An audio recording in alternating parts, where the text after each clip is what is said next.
In this video we show you how to modify a plastic lid of any container to transform it into a pouring spout.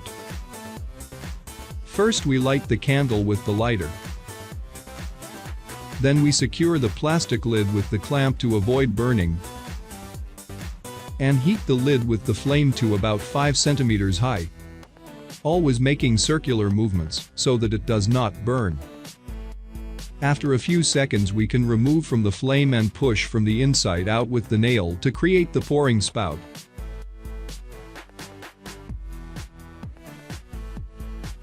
And let cool a little. We remove the nail and cut the tip with the scissors.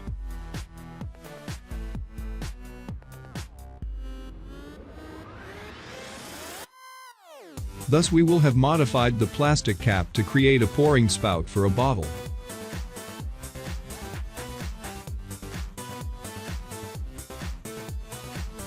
Leave us a comment, a like or subscribe to our channel if you liked the video.